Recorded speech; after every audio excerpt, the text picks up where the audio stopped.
Hello students, I am doctor Diwakar from school of biology.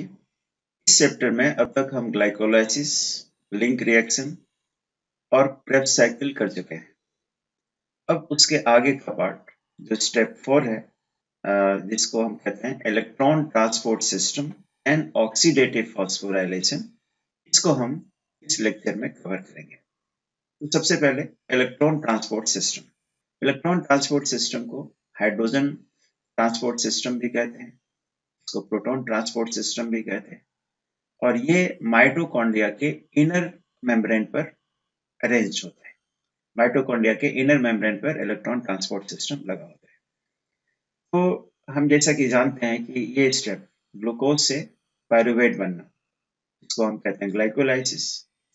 तो glucose से pyruvate जब बनता है तो इसमें स्टेप 6 में 1 पेयर हाइड्रोजन एटम रिलीज होता है। इस हाइड्रोजन एटम का एक्सेप्टर कौन है? NAD। फिर लिंक रिएक्शन, ये लिंक रिएक्शन है। लिंक रिएक्शन में भी 1 पेयर हाइड्रोजन एटम रिलीज होता है। इसका भी एक्सेप्टर कौन है? NAD। और इसी साइकिल में एक राउंड में 4 pairs electron hydrogen atom release होते हैं। इसमें से 3 पेयर्स का एक्सेप्टर NAD है और 1 पेयर का एक्सेप्टर FAD है। ये हमने पिछले लेक्चर में आपको बता रखा है। सबको में मल्टीप्लाई 2 से इसलिए कर रहा है कि सारा रिएक्शन तो दो बार होगा।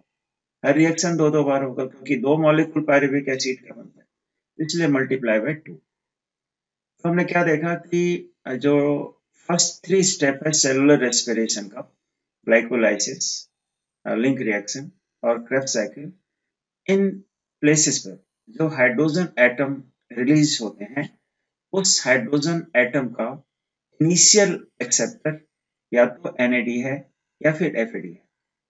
लेकिन ये इनिशियल एक्सेप्टर है, फाइनल एक्सेप्टर नहीं है। Final acceptor of hydrogen is oxygen. ये जो इनिशियली NAD ने या FAD ने एक्सेप्ट किया, ये ऑक्सीजन तक कैसे पहुंचाएगा? ये ऑक्सीजन तक पहुंचाएगा वाया इलेक्ट्रॉन ट्रांसपोर्ट सिस्टम। और ये इलेक्ट्रॉन ट्रांसपोर्ट सिस्टम के डिफरेंट कंपोनेंट्स हैं, which is located on inner mitochondrial membrane. तो ये जो कॉम्प्लेक्स हैं इन इलेक्ट्रॉन ट्रांसपोर्ट सिस्टम के, यहाँ पर हमने 4 कॉम्प्लेक्स दिखा रखा है। एक ये कॉम्प्लेक्स है, complex 1, FMN APS complex, FMN APS complex. Complex 1 को NADH डिहाइड्रोजनेज कॉम्प्लेक्स भी कहते हैं, है ना। This is complex 1। कॉम्प्लेक्स 2 ये है, जिसको सक्सिनेट डिहाइड्रोजनेज कॉम्प्लेक्स भी कहते हैं, FAD FES complex. Complex 3 cytochrome BC1 complex, और complex 4 cytochrome AA3 complex, cytochrome AA3 complex. ये 4 कॉम्प्लेक्स हो गए। एक और कॉम्प्लेक्स के बारे में हम नेक्स्ट स्लाइड में बात करेंगे। वो F0 F1 कॉम्प्लेक्स को कॉम्प्लेक्स 5 माना जाता है। तो ऑल टुगेदर 5 कंपोनेंट्स हैं इलेक्ट्रॉन ट्रांसपोर्ट सिस्टम के, जो इसमें पार्टिसिपेट करते हैं। ठीक है। तो ऐसा होता है कि ये जो डिफरेंट कंपोनेंट्स हैं इलेक्ट्रॉन ट्रांसपोर्ट सिस्टम के, वो एक पर्टिकुलर मैनर में अरेंज होते हैं। वो पर्टिकुलर मैनर क्या है? They are arranged on the basis of increasing redox potential.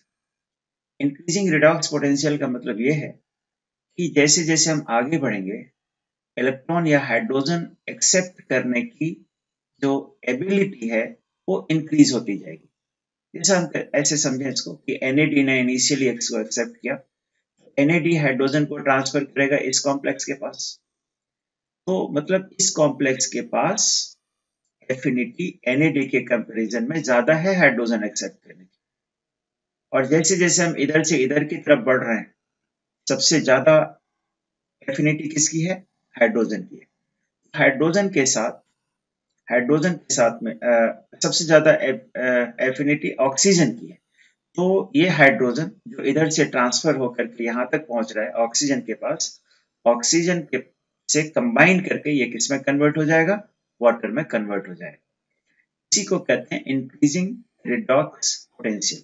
Increasing redox potential का मतलब ये होता है कि हर कंपोनेंट इलेक्ट्रॉन ट्रांसपोर्ट सिस्टम का पहले ऑक्सीडाइज होता है और पहले रिड्यूस होता है बाय एक्सेप्टिंग हाइड्रोजन और फिर ऑक्सीडाइज हो जाता है by transferring it to nearby component. जैसे NAD ने यहाँ के हाइड्रोजन को एक्सेप्ट किया तो ये रिड्यूस हो गया, ये NADH में कन्वर्ट हो गया।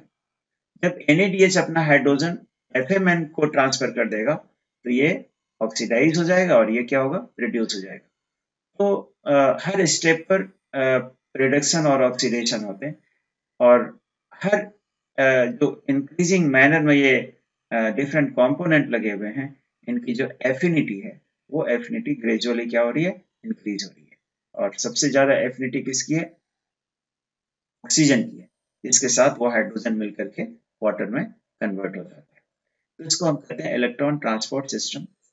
इलेक्ट्रॉन ट्रांसपोर्ट सिस्टम के इन कॉम्प्लेक्सेस के अलावा दो मोबाइल कैरियर ऑफ इलेक्ट्रॉन होते हैं। एक मोबाइल कैरियर कोएंजाइम Q के फॉर्म में है, जो देख रहे हो आप इस दो कॉम्प्लेक्स के बीच में, इसको यूबी क्विनॉन बोलते हैं। कोएंजाइम Q को यूबी क्विनॉन बोलते हैं। और एक कॉम्प्लेक्स, एक मोबाइल कैरियर ऑफ इलेक्ट्रॉन, ये कॉम्प्लेक्स 3 और कॉम्प्लेक्स 4 के बीच में है, इसको साइटोक्रोम C बोलते हैं। ये सब चीज हमें ध्यान में रखना चाहिए इसको समझने के लिए। तो ये हो गया इलेक्ट्रॉन ट्रांसपोर्ट सिस्टम और उसका अरेंजमेंट जो कि इनर माइटोकॉन्ड्रियल मेम्ब्रेन पर लगा हुआ है। ये इलेक्ट्रॉन ट्रांसपोर्ट सिस्टम का जो डिस्क्रिप्शन है वो यहाँ पर लगा हुआ है। जो बात हमने कही वो सारी बात यहाँ पर लगी हुई। एक चीज और लास्ट पॉइंट ये डिस्कस करना रह गया कि जितने कंपोनेंट्स हैं इलेक्ट्रॉन ट्रांसपोर्ट सिस्टम के, उन सब में आयरन होता है। देखो आयरन लिखा हुआ, आयरन होता है।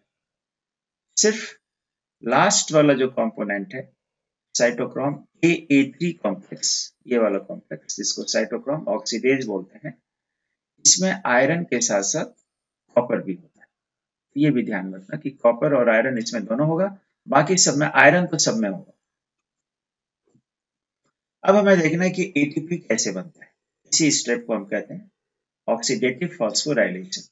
ऑक्सीडेटिव फॉस्फोराइलेशन एक्चुअली अलग से कोई स्टेप नहीं है। इलेक्ट्रॉन ट्रांसपोर्ट सिस्टम और ऑक्सीडेटिव फॉस्फोराइलेशन दोनों साथ साथ होते हैं। तो ऑक्सीडेटिव फॉस्फोराइलेशन जिसमें ATP का फॉर्मेशन होता है वो कैसे होता है। तो माइटोकॉन्ड्रिया में जो ATP का फॉर्मेशन होता है वो कैसे होता है, इस पर एक थ्योरी है। This theory was given by Peter Mitchell और इस थ्योरी का नाम है केमी ऑस्मोटिक हाइपोथेसिस और इसके लिए पीटर मिचेल को नोबेल प्राइज मिला है। ठीक है, तो ये थ्योरी क्या मानती है, कैसे एटीपी का जनरेशन होता है। ये थ्योरी ये मानती है कि एटीपी का जो जनरेशन होता है माइटोकॉन्ड्रिया में वो प्रोटॉन ग्रेडियंट के कारण होता है। प्रोटॉन ग्रेडियंट कहाँ पर क्रिएट होता है, ये प्रोटॉन ग्रेडियंट देख लो, प्रोटॉन है, प्रोटॉन ग्रेडियंट क्रिएट होता है पेरी माइटोकॉन्ड्रियल स्पेस में। ये इनर मेम्ब्रेन है माइटोकॉन्ड्रिया का, ये आउटर मेम्ब्रेन है माइटोकॉन्ड्रिया का, और ये स्पेस को हम क्या बोलते हैं, पेरी माइटोकॉन्ड्रियल स्पेस। इसी स्पेस में प्रोटॉन ग्रेडियंट क्रिएट होता है। ठीक है, यहाँ पर प्रोटॉन का एक्युमुलेशन होना, इसी को प्रोटॉन ग्रेडियंट कहते हैं। क्यों, कैसे क्रिएट होता है वो हम करेंगे, लेकिन आपसे ये पूछा जाए कि बेसिस क्या है एटीपी जनरेशन का। एटीपी इस थ्योरी के हिसाब से एटीपी जनरेशन इस वजह से होता है कि यहाँ पर प्रोटॉन ग्रेडियंट क्रिएट होता है। ये देखो ETS लगा हुआ है, electron transport system. Electron transport system कहाँ पर लगा है, इनर माइटोकॉन्ड्रियल मेम्ब्रेन। तो इस थ्योरी के हिसाब से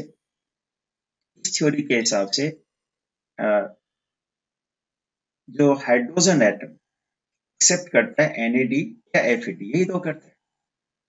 हाइड्रोजन एटम जो एक्सेप्ट करता है NAD या FAD, इसका अल्टीमेट फंक्शन क्या है, इसका अल्टीमेट काम है कि हाइड्रोजन को ऑक्सीजन तक पहुंचा देना। ये थ्योरी मानती है कि ये जो हाइड्रोजन ऑक्सीजन तक पहुंचता है वो दो तरह से पहुंच सकता है। एक रूट 1 है जो मेन रूट है। देखो मोस्ट ऑफ द जो हाइड्रोजन यहाँ से आ रहे हैं वो इस रूट से इधर जा रहे हैं। ठीक है, इसको रूट 1 कहते हैं। लेकिन सिर्फ एक प्लेस है, कौन सा प्लेस, जिसमें सक्सिनेट फ्यूमेरेट में चेंज होता है, ग्रेप साइकिल में। सक्सिनेट फ्यूमेरेट में जब चेंज होता है उस समय जो हाइड्रोजन एटम रिलीज होता है उसका एक्सेप्टर NAD नहीं है, उसका एक्सेप्टर FAD है। तो FAD के थ्रू जब हाइड्रोजन यहां तक पहुंचता है ऑक्सीजन तक, इसको हम कहते हैं root 2। So route 1 and route 2. There are two routes by which hydrogen atom is transferred to oxygen. अब ऐसा है कि ये रूट 1 को यूबी क्विनॉन के लेवल पर ज्वाइन कर लेता है। यूबी क्विनॉन के लेवल पर ये ज्वाइन कर लेता है, ठीक है? और उसके बाद के पाथ जो होते हैं कॉमन हो जाते हैं, उसके पाथ कॉमन हो जाते हैं। इसमें एक चीज और आप समझिए कि ये जो तीन कॉम्प्लेक्स 1, कॉम्प्लेक्स 3 और कॉम्प्लेक्स 4, जो तीन कॉम्प्लेक्स है ये प्रोटॉन पंप की तरह काम करते हैं। प्रोटॉन पंप की तरह काम करने का क्या मतलब है कि जब NAD के पास हाइड्रोजन आएगा, तो NAD के पास जब हाइड्रोजन आएगा, वो हाइड्रोजन इधर से इधर ट्रांसफर करेगा। यहाँ पर जब हाइड्रोजन पहुंचता है फर्स्ट कॉम्प्लेक्स प्रोटॉन पंप की तरह काम करता है। प्रोटॉन पंप की तरह काम करने का मतलब यह है कि यहाँ पर आकर के हाइड्रोजन एटम इलेक्ट्रॉन और प्रोटॉन में स्प्लिट हो जाता है। इलेक्ट्रॉन एंड प्रोटॉन में स्प्लिट जब हो जाता है तो proton is expelled into peri mitochondrial space. जैसे यहाँ पर देखिए इलेक्ट्रॉन ट्रांसपोर्ट सिस्टम है, मान लो कॉम्प्लेक्स 1 पर आया तो हाइड्रोजन जो है इलेक्ट्रॉन और प्रोटॉन में चेंज हो जाएगा, स्प्लिट हो जाएगा, and proton is expelled outside actively. Active method है, मतलब एनर्जी लगती है इसमें। तो ये प्रोटॉन पंप इधर की तरफ, प्रोटॉन पंप इसको प्री माइटोकॉन्ड्रियल स्पेस में पुश कर देगा, एक्सपेल कर देगा। यहाँ पर प्रोटॉन का ग्रेडियंट क्रिएट होने लगेगा। यहाँ जब प्रोटॉन आना शुरू होगा तो देख लो ये प्रोटॉन का ग्रेडियंट क्रिएट होना शुरू होगा। तो ये थ्योरी ये मानती है कि जब रूट 1 से हाइड्रोजन यहाँ से यहाँ की तरफ आता है तो ये स्प्लिटिंग कितनी जगह होगी? एक यहाँ पर होगी फर्स्ट, एक कॉम्प्लेक्स 3 पर होगी और एक कॉम्प्लेक्स 4 पर होगी। 3 जगह स्प्लिटिंग होगी। यहाँ से हाइड्रोजन को यहाँ तक पहुंचने में 3 बार हाइड्रोजन एटम स्प्लिट करेगा। तो हाइड्रोजन एटम स्प्लिट करेगा तो इलेक्ट्रॉन और प्रोटॉन बनाएगा। यहाँ पर तो पेयर में आ रहा है ना हाइड्रोजन, तो पेयर है तो 2 इलेक्ट्रॉन 2 प्रोटॉन बनेगा। तो यहाँ पर 2 प्रोटॉन बाहर चला गया, यहाँ भी 2 प्रोटॉन बाहर जाएगा, यहाँ भी 2 प्रोटॉन बाहर जाएगा। तो NAD वाले रूट से या रूट 1 से जब हाइड्रोजन यहाँ तक पहुंचता है तो 3 pairs of proton will be expelled outside. 3 pairs of proton will be expelled outside. लेकिन अब इस रूट से यदि आता है, इस रूट से हाइड्रोजन एटम आ रहा है, तो ये जो कॉम्प्लेक्स 2 है ये प्रोटॉन पंप की तरह काम नहीं करता। मतलब यहाँ पर हाइड्रोजन इलेक्ट्रॉन और प्रोटॉन में स्प्लिट नहीं होता और ये हाइड्रोजन को डायरेक्टली यहाँ पर ट्रांसफर कर देता है कोएंजाइम Q पर। अब ये कोएंजाइम Q पर जब हाइड्रोजन आ गया तो अब आगे यहाँ पर 2 बार स्प्लिट होगा, एक बार यहाँ पर और एक बार यहाँ पर। ये जो स्प्लिटिंग होती है हाइड्रोजन एटम की, वो स्प्लिटिंग होने के कारण यहाँ भी प्रोटॉन क्या होगा, बाहर की तरफ जाएगा, यहाँ भी प्रोटॉन बाहर की तरफ जाएगा। तो कितने पेयर इस रूट से जो हाइड्रोजन आता है, तो यहाँ पर 2 pairs of proton peri mitochondrial space में जाएगा। इस बात को हमें ध्यान में रखना चाहिए कि NAD वाले रूट से जब हाइड्रोजन एटम ऑक्सीजन तक पहुंचता है तो 3 pairs of protons are expelled at place complex 1, at complex 3 and complex 4। लेकिन FAD वाले रूट से जब हाइड्रोजन एटम इधर ट्रांसफर होता है तो 2 ही जगह स्प्लिटिंग होती है, 3 और 4। ये प्रोटॉन पंप की तरह काम नहीं करता, तो हम क्या कहेंगे, 2 pairs of proton are expelled outside। अब ये जो प्रोटॉन इकट्ठा हो गया, इसी को कहते हैं proton gradient. Electron transport system ने प्रोटॉन को एक्सपेल किया पेरी माइटोकॉन्ड्रियल स्पेस में। अब पेरी माइटोकॉन्ड्रियल स्पेस में जब इकट्ठा हो गया, यहाँ पर प्रोटॉन का ग्रेडियंट क्रिएट हो गया, तो प्रोटॉन हाई कॉन्सेंट्रेशन से लो कॉन्सेंट्रेशन में आना चाहेगा, बाहर आना चाहेगा, ये मैट्रिक्स की तरफ आना चाहेगा। लेकिन इनर माइटोकॉन्ड्रियल मेम्ब्रेन जो होता है, इनर माइटोकॉन्ड्रियल मेम्ब्रेन ये इन प्रोटॉन के लिए परमेबल नहीं है, प्रोटॉन के लिए यहाँ से नहीं आ सकता, इस जगह से नहीं आ सकता। तो कैसे आएगा? इसको आने का एक ही रास्ता, और इसको आने का रास्ता है कॉम्प्लेक्स 5, और इस कॉम्प्लेक्स को F0 F1 पार्टिकल कहते हैं। F0 F1 पार्टिकल कहते हैं। F0 F1 पार्टिकल ऐसे चैनल का काम करता है, यहाँ से हाइड्रोजन एटम पास हो सकता है। जो प्रोटॉन यहाँ पर एक्सपेल हो गया था ना, वो इस रूट से अंदर आ सकता है। तो देखिए कि ये जो F1 पार्ट है, F1 पार्ट है, F1 पार्ट में ना एक एंजाइम होता है। इस एंजाइम को हम कहते हैं एटीपी सिंथेज। इसको मैं लिख दूं, this enzyme is called as ATP synthase. इसको एटीपी सिंथेज कहते हैं। ATP synthase is required for the synthesis of ATP. ठीक है, एटीपी बनाने के लिए एडीपी से एटीपी बनेगा, तो उसके लिए क्या एंजाइम चाहिए? एटीपी सिंथेज चाहिए। तो ये थ्योरी ये मानती है कि जब 2H प्लस, 2H प्लस यहाँ पर आएगा, एक एटीपी जनरेट होगा। 2H प्लस जब इधर से पास होगा, क्योंकि ये H प्लस जब आता है ना, तो एंजाइम एक्टिवेट कर देता है। एंजाइम एक्टिवेट होगा तो एक एटीपी का फॉर्मेशन होगा। 2H plus will form 1 ATP. लेकिन यहाँ से इस रूट से जब हाइड्रोजन आएगा यहाँ तक, तो कितने पेयर हाइड्रोजन एक्सपेल होते हैं? 3 पेयर्स। तो एक 2H प्लस जब यहाँ पर आएगा, 1 पेयर H प्लस जब यहाँ पर आएगा, तो एक एटीपी जनरेट यहाँ पर हो गया। फिर दूसरा पेयर यहाँ पर आएगा तो दूसरा एटीपी बनेगा, और यहाँ पर भी एक पेयर आएगा तो तीसरा एटीपी बनेगा। मतलब ये जो मैंने आपको पीछे बोला था कि एक NADS 3 एटीपी का फॉर्मेशन करता है। तो आप देख रहे हो, एक यहाँ पर करता है, एक यहाँ पर करता है, और एक यहाँ पर करता है। 3 एटीपी का फॉर्मेशन करता है। लेकिन FAD के थ्रू से, रूट 2 से जब हाइड्रोजन एटम यहाँ पर ट्रांसफर होता है कोएंजाइम Q के लेवल पर, तो वही एटीपी बनेगा। क्यों? क्योंकि एक पेयर प्रोटॉन यहाँ पर एक्सपेल हुआ था, वो एक पेयर प्रोटॉन जब इधर आएगा तो एक एटीपी यहाँ पर बनेगा और दूसरा एटीपी यहाँ पर बनेगा। तो FAD वाले रूट से 2 एटीपी का जनरेशन होता है, NAD वाले रूट से 3 एटीपी का जनरेशन होता है। ये थ्योरी कहती है कि एटीपी फॉर्मेशन जो होता है वो बेसिकली प्रोटॉन ग्रेडियंट क्रिएट होने के कारण होता है। प्रोटॉन ग्रेडियंट कहाँ पर क्रिएट होता है? पेरी माइटोकॉन्ड्रियल स्पेस में प्रोटॉन ग्रेडियंट क्रिएट होता है, और ये हाई प्रोटॉन कॉन्सेंट्रेशन से लो की तरफ जब आता है तो एटीपी का देख लो अब जनरेशन होगी। ये 2H प्लस इलेक्ट्रॉन के साथ मिलकर फिर प्रोटॉन में कन्वर्ट हो जाएगा, फिर वो हाइड्रोजन एटम में कन्वर्ट हो जाएगा। ये हाइड्रोजन फिर आगे की ओर ट्रांसफर होगा।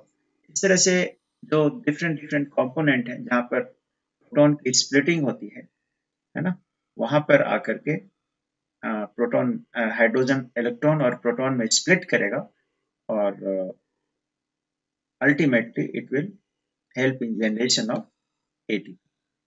ये सारी बातें जो हमने आपको की, वो सारी बातें इस जगह पे लिखी हुई। जो एक्सप्लेनेशन है, explanation is written over here, explanation is written over here. ठीक है। वन मोर थिंग, जैसे यहाँ पर लिखा हुआ था, अभी हमने आपको बताया था कि प्रोटॉन 1, कॉम्प्लेक्स 1, 3 एंड 4 को प्रोटॉन पंप कहते हैं। एक ये पॉइंट पे इंपॉर्टेंट है कि ETS और ऑक्सीडेटिव फॉस्फोराइलेशन, ये दोनों अपोजिट प्रोसेस, एक एक्सोथर्मिक है और एक endothermic. Electron transport system exothermic process है और ऑक्सीडेटिव फॉस्फोराइलेशन एंडोथर्मिक प्रोसेस है। इसका क्या मतलब हुआ? एक्सोथर्मिक एंडोथर्मिक का मतलब क्या हुआ? इसका मतलब ये हुआ कि इन दोनों की कपलिंग जरूरी है। एक से एनर्जी रिलीज होगी और that energy will be trapped bye ADP for the formation of ATP during oxidative phosphorylation. इसलिए ऑक्सीडेटिव फॉस्फोराइलेशन को एंडोथर्मिक प्रोसेस कहते हैं, और ETS में क्योंकि एनर्जी रिलीज होता है इसलिए एक्सोथर्मिक प्रोसेस कहते हैं।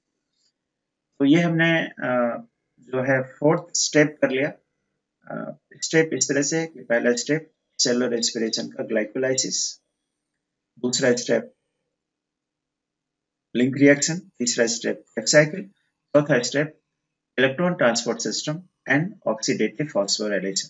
आज के लेक्चर में हमने देखा कि माइटोकॉन्ड्रिया में जो एटीपी का प्रोडक्शन होता है वो प्रोटॉन ग्रेडियंट के कारण होता है, और प्रोटॉन ग्रेडियंट क्रिएट कहाँ पर होता है?